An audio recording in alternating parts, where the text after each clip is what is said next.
Last class में discussion हुआ था डिमांड कर्व और डिमांड शेड्यूल के टाइप्स की डेफिनेशन। आज डिस्कस कर रहे हैं लॉ ऑफ डिमांड। आज बात करेंगे लॉ ऑफ डिमांड की।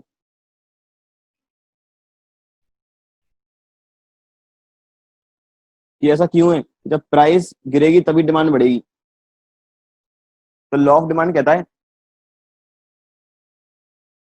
कि अदर फैक्टर्स को कांस्टेंट मानते हुए जितने भी डिटर्मिनेंट्स हैं उन प्राइस को छोड़कर जितने भी डिटर्मिनेंट्स हैं, टोटल डिटर्मिनेंट्स हैं 6। Number 1 is price of good X, number second is price of good Y, number third is income, taste and preference, future expectation and population size. ये 6 डिटर्मिनेंट्स हैं। इसमें से खुद के गुड की प्राइस को छोड़कर बाकी के जितने भी डिटर्मिनेंट्स हैं, उन गुड की प्राइस को छोड़कर जितने भी डिटर्मिनेंट्स हैं सारे डिटर्मिनेंट कांस्टेंट हैं। कांस्टेंट मतलब स्टेबल, इनमें कोई भी चेंज नहीं होगा। ये है कांस्टेंट, इनमें कोई भी चेंज नहीं होगा। तो लॉ ऑफ डिमांड कहता है keeping other factor remain constant. Keeping other factor remains constant.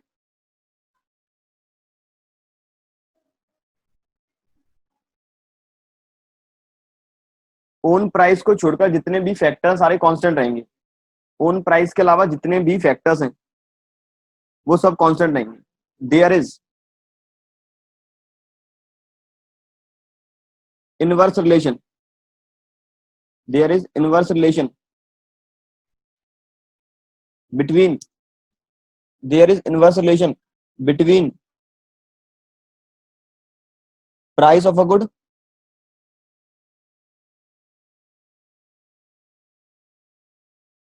and its quantity demanded।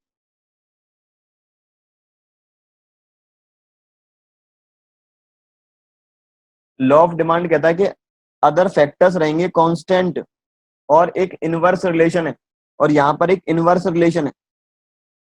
किसके बीच में इनवर्स रिलेशन है? खुद के गुड की प्राइस और क्वांटिटी डिमांडेड के बीच में। गुड की प्राइस और क्वांटिटी डिमांडेड के बीच में है इनवर्स रिलेशन। मतलब यदि प्राइस बढ़ती है,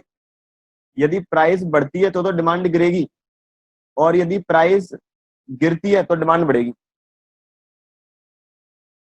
आज यदि प्राइस बढ़ती है तो डिमांड गिरेगी, क्योंकि एक रैशनल कंज्यूमर हमेशा परचेज गुड्स तब करता है जब एक सेलर उससे कम प्राइस चार्ज करेगा।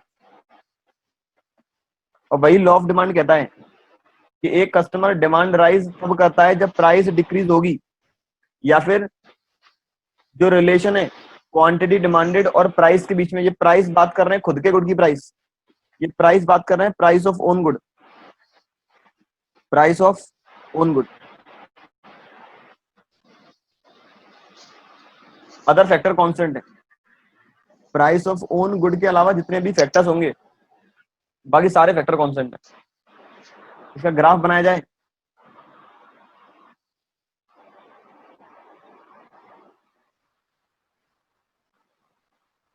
ग्राफ बनाए,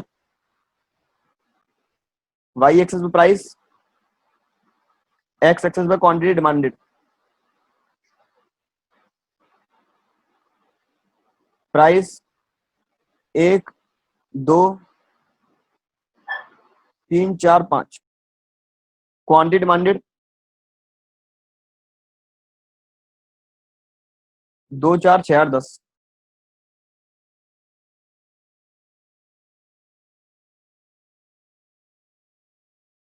अब जब प्राइस 5 रुपए है, जब प्राइस है 5 रुपए, तब अपनी डिमांड कितनी है? जब अपनी प्राइस 5 रुपए तो डिमांड 6 यूनिट्स की है, और जब प्राइस 1 रुपए है तो डिमांड 10 यूनिट की है। अब प्लॉट करें ग्राफ पे। जब प्राइस 5 रुपए है, डिमांड है 6 यूनिट्स। प्राइस 1 रुपए है, डिमांड है 10 यूनिट। प्राइस यदि 1 रुपए से बढ़ती है तो डिमांड 1 यूनिट से गिर रही है। यह जरूरी नहीं कि हर बार डिमांड सेम क्वांटिटी से गिरे। और 4 यूनिट पे डिमांड है 7, तो जो मेरा डिमांड का आएगा वो आएगा कुछ डाउनवर्ड स्लोपिंग, डिमांड का आएगा डाउनवर्ड स्लोपिंग, क्योंकि यदि प्राइस राइज होती है, या फिर कह सकते हैं प्राइस और डिमांड में हमेशा ही नेगेटिव रिलेशन या फिर इनवर्स रिलेशन होगा। लॉ ऑफ डिमांड की बात कर ली है, लेकिन पहले अजम्पशंस और बात करें कि अजम्पशंस कौन कौन सी हैं।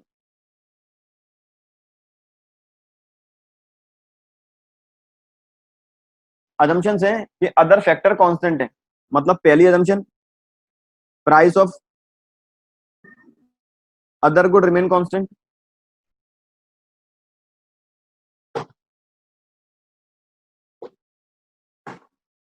Price of other good remain constant. Number second, population size remain constant. जितने भी अदर फैक्टर हैं वो सारे कांस्टेंट हैं, और वही लॉ ऑफ डिमांड की अजम्पशन है। Number third, future expectation of the consumers remain constant.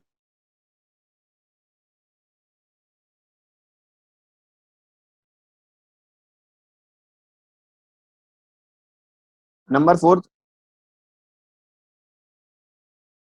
Income of the consumer remain constant, income of consumer remain constant. और नंबर फिफ्थ कौन सा रह गया? प्राइस हो चुकी है, population, future expectation, income, taste and preference, taste and preference of the consumer remain constant. ये assumptions हैं लॉ ऑफ डिमांड की। अब बात करें रीजंस क्या है लॉ ऑफ डिमांड के, reasons for law of demand.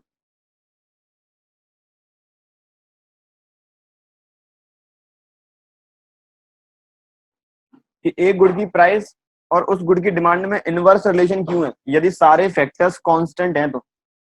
पहला रीजन है इनकम इफेक्ट, इसका पहला कारण है इनकम इफेक्ट।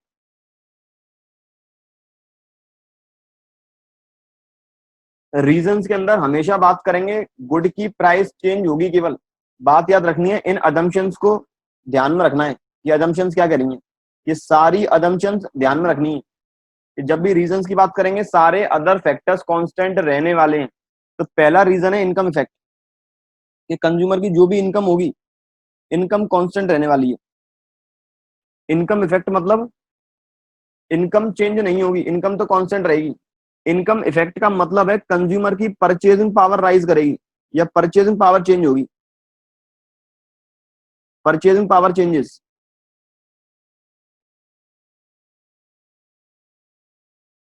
फॉर एग्जाम्पल, जब कस्टमर की इनकम थी 1,000 रुपए, जब इनकम थी 1,000 रुपए और गुड की प्राइस थी 10 रुपए पर यूनिट, प्राइस थी 10 रुपए पर यूनिट, तो कहीं ना कहीं वह कितनी क्वांटिटी परचेज कर सकता था इस प्राइस पर? 100 unit.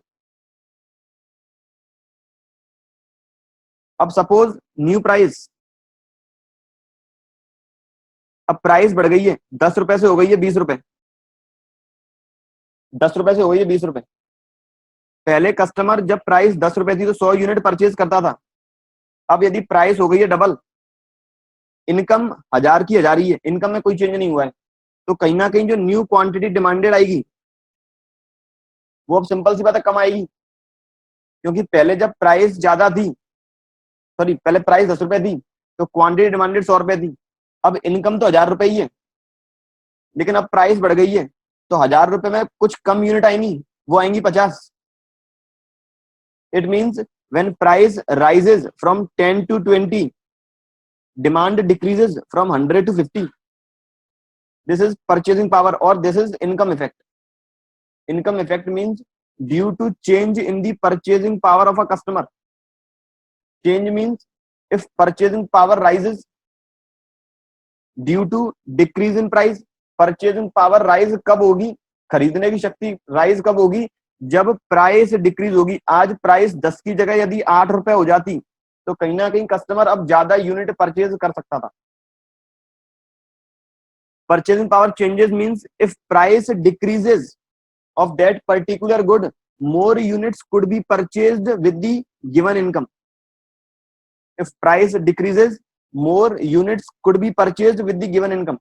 Or we can say if price rises, then less unit will be purchased with the given income. The main thing is income remains constant. Income constant ही रहने वाली है, इनकम चेंज नहीं होगी. Income effect states income of the customer remain constant. Income of the customer remains constant.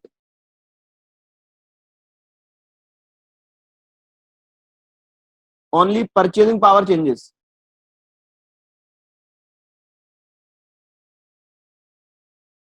Only purchasing power changes. If price decreases, which means purchasing power rises, which means purchasing power rises. Or we can say more units could be purchased.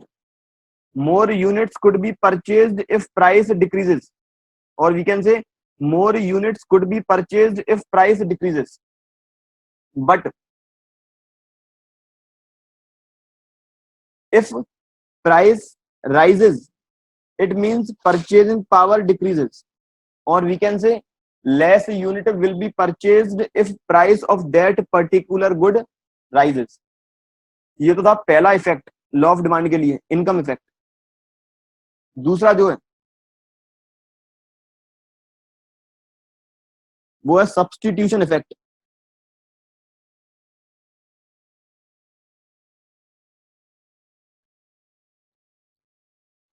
Substitution का जो मतलब था, substitute good का मतलब था कि there is positive relation.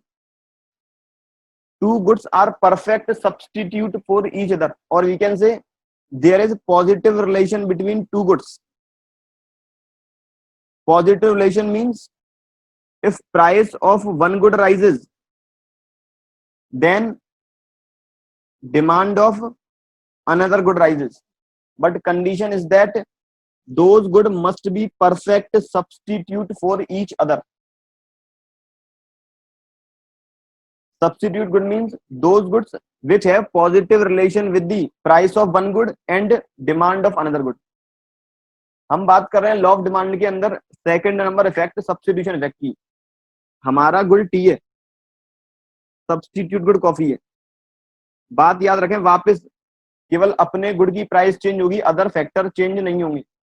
हमारा good T है तो टी की ही प्राइस चेंज होगी. if price of tea rises, if price of tea rises, so we can say demand of tea decreases. सीधी सी बात है, यदि चाय की प्राइस बढ़ेगी तो कहीं ना कहीं चाय की डिमांड कम हो जाएगी, क्योंकि लोग ऑफ कॉफी पीना स्टार्ट करेंगे. आज यदि चाय की प्राइस बढ़ती है तो लोग कहीं ना कहीं कुछ लोग कॉफी पे शिफ्ट हो जाएंगे, क्योंकि अभी तक जो लोग चाय कंज्यूम इसीलिए कर रहे थे कि क्योंकि चाय सस्ती थी कॉफी के कंपैरिजन में. अब कहीं ना कहीं यदि चाय की प्राइस बढ़ गई है तो वो लोग कॉफी पे शिफ्ट क्यों कर रहे हैं? क्योंकि उन्हें लगता है कि अब हम यदि कॉफी पर खर्चा करते हैं थोड़ा और एक्स्ट्रा, तो वो हमारी परचेजिंग पावर के लिमिट के अंदर है, क्योंकि चाय की प्राइस भी अब इंक्रीज हो चुकी है. तो substitution effect means when price of one good rises, when price of one substitute good rises, then demand of that substitute good decreases. यदि टी की प्राइस राइज होगी तो टी की डिमांड कम हो जाएगी. और we can say when price of one substitute good changes, then demand of that substitute good also changes. If price of tea rises, then demand of tea decreases. If price of tea decreases, demand of tea rises. ये second number वाला है substitution effect. Number third, law of diminishing marginal utility effect.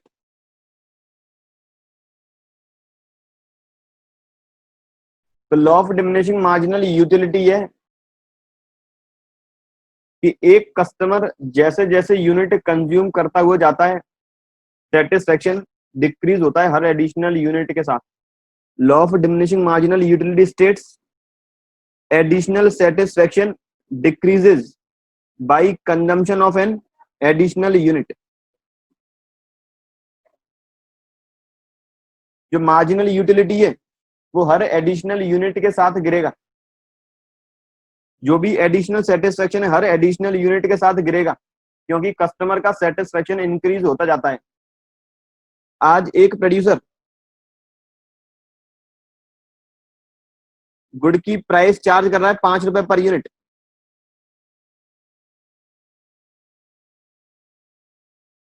Customer 5 unit maximum consume कर सकता है, और उसका जो satisfaction है 20, 18, 15, 10 और 8। प्रोड्यूसर 5 रुपए चार्ज कर रहा है हर एडिशनल यूनिट के लिए, और कस्टमर को पता है हर बार सेटिस्फेक्शन गिरेगा।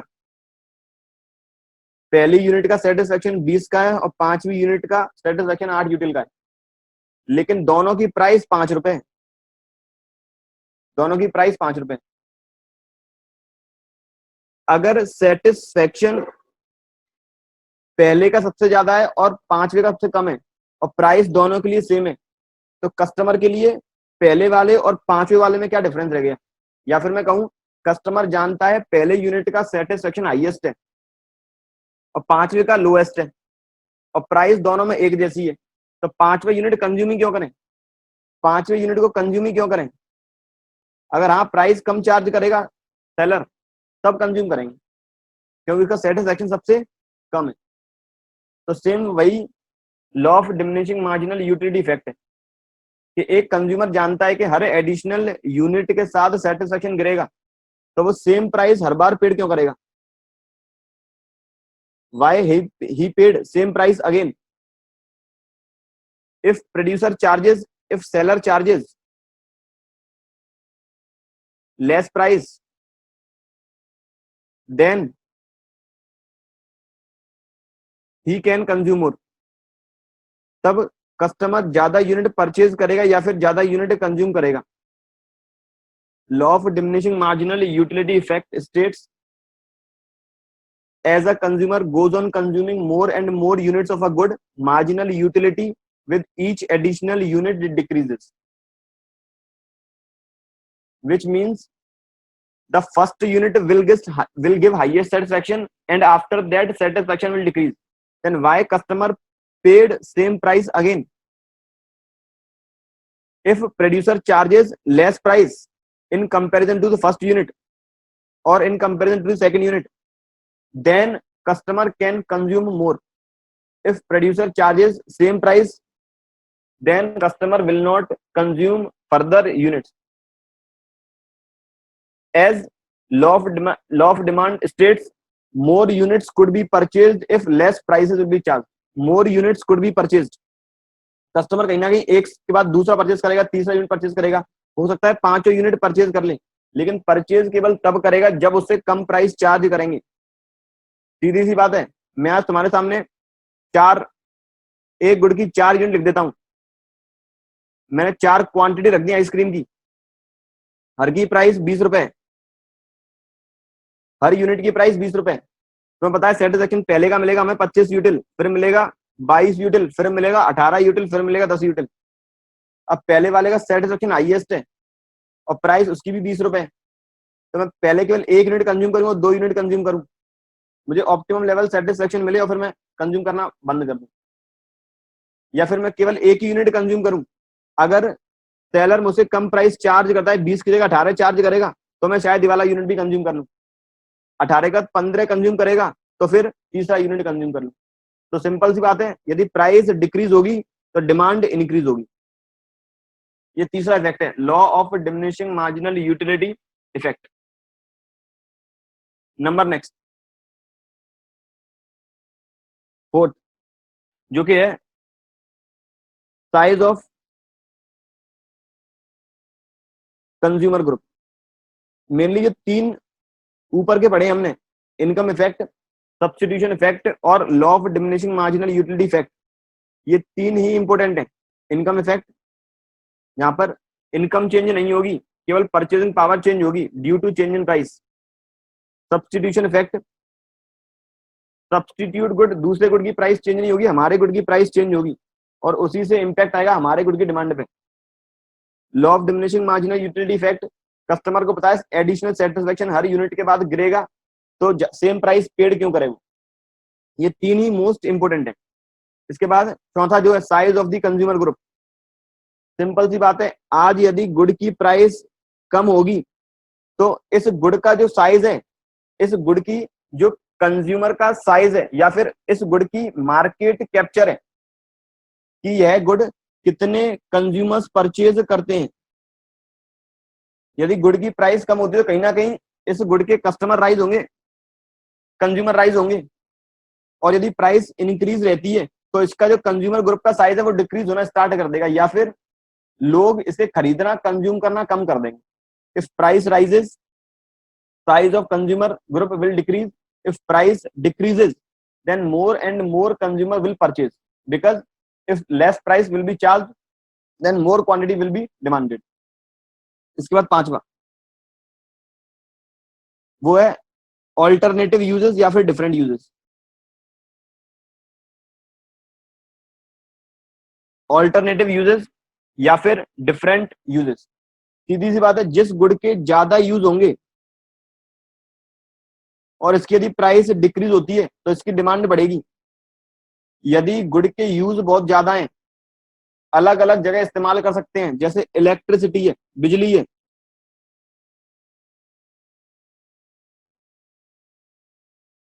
आज बिजली, इलेक्ट्रिसिटी हाउस होल्ड यूज करता है, प्रोड्यूसर भी यूज करता है, ऑलमोस्ट सारे सेक्टर्स में इलेक्ट्रिसिटी का इस्तेमाल किया जाता है।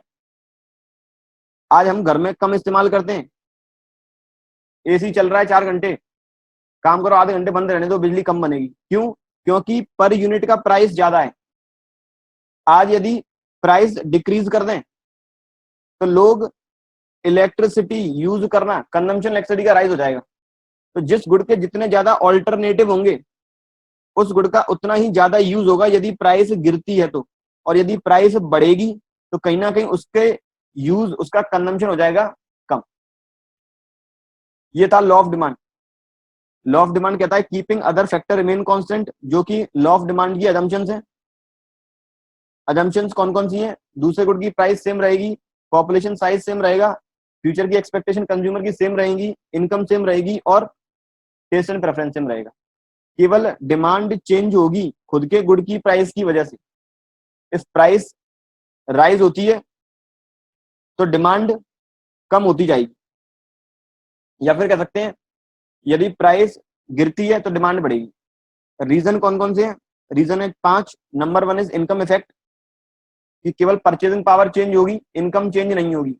यदि गुड की प्राइस डिक्रीज होती है तो अब कस्टमर ज्यादा यूनिट परचेज कर सकता है।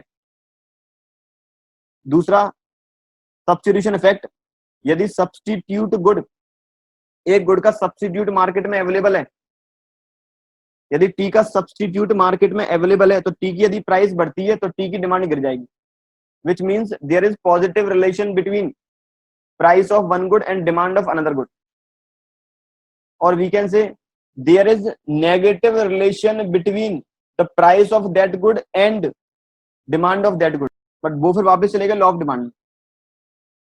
तो यदि एक गुड की प्राइस राइज होती है तो इसके सब्स्टिट्यूट गुड की डिमांड चेंज होगी, लेकिन हमें केवल अपने गुड की बात करनी है तो हमारी डिमांड गिर जाएगी। नंबर 3 था law of diminishing marginal utility effect. As we know, additional satisfaction decreases with each additional unit, then why consumer pays same price again? If price decreases, then he will buy more units. Number next, size of consumer good. If price rises, then the number of consumer which consumes good at present will decrease. And if price decreases, then size of the consumer group will increase.